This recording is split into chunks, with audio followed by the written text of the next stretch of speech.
Hi అండి. అందరికీ నమస్కారం. Welcome to my channel. ఈ వీడియోలో హైకోర్టు నుండి ఉద్యోగులకు భారీ గుడ్ న్యూస్ అండి. సంబరాల్లో ఉద్యోగులు. పూర్తి వివరాలు వీడియోలో తెలుసుకుందాము. వీడియో అయితే ఎక్కడ గాని స్కిప్ చేయకుండా ఎండ్ వరకు చూసేయండి. అప్పుడు ఇన్ఫర్మేషన్ పూర్తిగా అర్థమవుతుంది. అలాగే వీడియో చూస్తున్న ప్రతి ఒక్కరు వీడియోకి లైక్ చేయండి ఫ్రెండ్స్. ఈ వీడియోని తోటి మిత్రులతో, ఉద్యోగ పెన్షన్ మిత్రులతో అయితే షేర్ చేయండి. కొత్తగా మన ఛానల్ చూస్తున్నవారు ఇంకా ఎవరైనా సబ్స్క్రైబ్ చేసుకోకపోతే వెంటనే మన ఛానల్‌ని సబ్స్క్రైబ్ చేసుకోండి. సబ్స్క్రైబ్ చేసుకోవడం వల్ల నేను చేసే ప్రతి ఒక్క వీడియో మీ వరకు రీచ్ అవుతుంది. ఇక ఆలస్యం చేయకుండా వివరాలకైతే వెళ్ళిపోదాము. ఫ్రెండ్స్ ఇక విషయానికొచ్చినట్టయితే తెలంగాణ హైకోర్టు వెలువరించిన చారిత్రాత్మక తీర్పుతో రాష్ట్రంలోని వేలాది మంది విశ్రాంత ఉద్యోగుల ముఖాల్లో చిరునవ్వులు విరిశాయి. మరియు వారిలో కొత్త ఆశలు చిగురించాయి. తమ జీవితకాలమంతా ప్రభుత్వ సేవకే అంకితం చేసి వృద్ధాప్యంలో ప్రశాంతంగా గడపాలని ఆశించేటటువంటి రిటైర్డ్ ఉద్యోగులకు పదవీ విరమణ తర్వాత కూడా తమ సొంత డబ్బు కోసం ఏళ్ల తరబడి నిరీక్షించాల్సి రావటం మరియు పోరాడాల్సి రావటం అత్యంత దురదృష్టకరం. అయితే ఇప్పుడు అత్యున్నత న్యాయస్థానం వారి పక్షాన నిలబడి ప్రభుత్వానికి గట్టి హెచ్చరికలు జారీ చేయడంతో రిటైర్డ్ ఉద్యోగ సంఘాలు మరియు పెన్షనర్లందరూ ఏకగ్రీవంగా హర్షం వ్యక్తం చేస్తున్నారు. ఈ తీర్పు కేవలం కొందరికే కాకుండా మొత్తం వ్యవస్థలో మార్పు తీసుకొస్తుందని అయితే వారు బలంగా నమ్ముతూ ఉన్నారు. న్యాయస్థానం ఇచ్చినటువంటి ఈ ఆదేశాల నేపథ్యంలో కేవలం కోర్టు మెట్లెక్కిన వారికి మాత్రమే కాకుండా ఆర్థిక ఇబ్బందుల వల్ల లేదా ఇతర కారణాల వల్ల కోర్టుకు వెళ్ళలేకపోయిన ప్రతి ఒక్కరి రిటైర్డ్ ఉద్యోగి కూడా వెంటనే బకాయిలు చెల్లించాలని ఉద్యోగ సంఘాలు ప్రభుత్వాన్ని గట్టిగా విన్నవిస్తున్నాయి.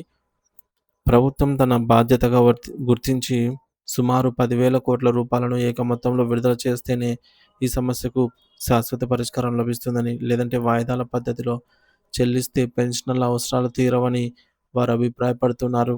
ప్రతి ఉద్యోగికి రిటైర్మెంట్ రోజే వారి ప్రయోజనాలు అందాలనేది నిబంధన అయినప్పటికీ అది అమలు కాకపోవడం వల్ల అందరికీ న్యాయం జరగాలని కూడా వారు డిమాండ్ చేస్తున్నారు.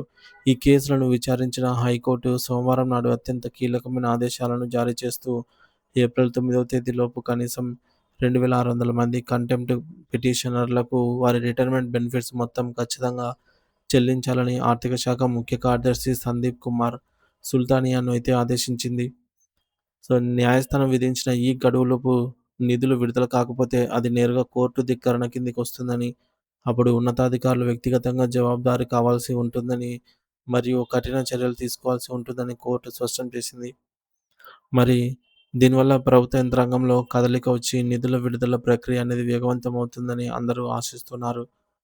గణాంకాలను లోతుగా పరిశీలిస్తే 2024 మార్చి నెల నుండి ఇప్పటి వరకు పదవి విరమణ పొందిన సుమారు 20,000 మంది ఉద్యోగులకు ప్రభుత్వం వివిధ రూపాల్లో దాదాపు 10,000 కోట్ల రూపాయల వరకు మేర బకాయిలు పడింది. మరి ఈ భారీ మొత్తంలో గ్రాట్యుటీ, కమ్యుటేషన్ మరియు live in ELs earned leave encashment వంటి ప్రయోజనాలున్నాయి. ఇవి ఏ ఒక్కరి భిక్షో కాదని, ప్రతి ఉద్యోగి దశాబ్దాల పాటు కష్టపడి దాచుకున్న చట్టబద్ధమైన హక్కులని సంఘాలు గుర్తు చేస్తున్నాయి. ఈ బకాయిలు చెల్లించడంలో జరుగుతున్న ఆలస్యం వల్ల ప్రభుత్వానికి వడ్డీ భారం పెరగడమే కాకుండా, ఉద్యోగుల్లో ప్రభుత్వంపై ఉన్న నమ్మకం కూడా సన్నగిల్లుతోంది. పదవీ విరమణ తర్వాత వచ్చే పెన్షన్ మరియు ఇతర రిటైర్మెంట్ బెనిఫిట్స్ అందకపోవడంతో ఈ వృద్ధ ఉద్యోగులు ప్రస్తుతం అత్యంత దయనీయమైన ఆర్థిక ఇబ్బందులనైతే ఎదుర్కొంటున్నారు. జీవిత చరమకంలో అనేక ఆరోగ్య సమస్యలు చుట్టుముట్టే సమయంలో చాలామందికి కనీసం నిత్యావసర మందులు కొనుక్కోవడానికి లేదా అత్యవసర శస్త్రచికిత్సలు చేయించుకోవడానికి కూడా చేతిలో పైసా లేని పరిస్థితి నెలకొంది.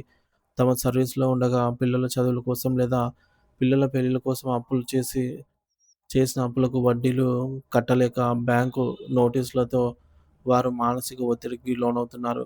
గౌరవప్రదంగా జీవించాల్సిన సమయంలో ఇలాంటి ఇబ్బందులు పడటం సమాజానికి మంచిది కాదని వారు ఆవేదన వ్యక్తం చేస్తున్నారు.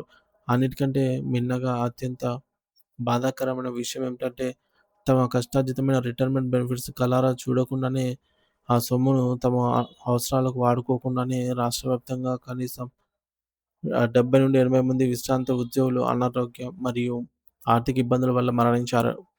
వారి ప్రాణాలతో వారు ప్రాణాలతో ఉన్నప్పుడు ప్రభుత్వం ఆదుకోలేకపోయిందని, కనీసం వారి కుటుంబాలకైనా ఇప్పుడు ఆ బకాయిలను వెంటనే అందజేయాలని తోటి ఉద్యోగులైతే వేడుకుంటున్నారు. మరణించిన వారి ఆత్మలకు శాంతి కలగాలన్నా, వారి కుటుంబాలు రోడ్డున పడకుండా ఉండాలన్నా, ప్రభుత్వం వెంటనే స్పందించాలన్న అవసరం ఉంది. మరి ఈ క్లిష్ట పరిస్థితుల్లో కొంతమంది బాధితులు ధైర్యం చేసి కోర్టును ఆశ్రయించడంతో వారందరికీ న్యాయం చేయాలని హైకోర్టు అయితే ఆదేశాలు జారీ చేయడం ఒక గొప్ప ఆశాకిరణం లాంటిది. న్యాయస్థానం తీసుకొచ్చినటువంటి ఈ యొక్క కఠిన నియమం వల్ల ప్రభుత్వంపై ఇకనైనా సాకులు చెప్పడం మానివేసి ఖజానా నుండి నిధుల విడుదలనేది చేస్తుంది. ఖజానాని విడుదల చేస్తుందని చెప్పేసి లక్షలాది మంది పెన్షనర్లు ఆశగా అయితే ఎదురు చూస్తున్నారు. చట్టం ముందు అందరూ సమానులే కాబట్టి కేవలం కోర్టుకు వెళ్ళిన వారికే కాకుండా అందరికీ ఈ ఏప్రిల్ 9 లోపు న్యాయం జరగాలని రాష్ట్ర వ్యాప్తంగా రిటైర్డ్ ఉద్యోగ సంఘాలు ముక్త కంఠంతో అయితే కోరుతూ ఉన్నాయి.